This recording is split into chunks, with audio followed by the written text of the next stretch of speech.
ขึ้นรถแล้วครับก็ขึ้นรถก็โปรดระมัดระวังด้วยนะครับผมครับ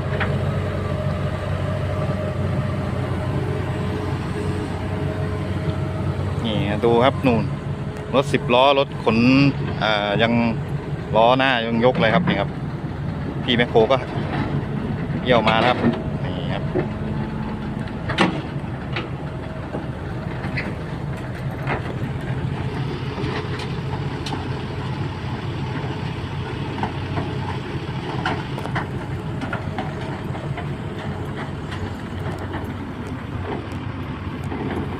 เรียบร้อย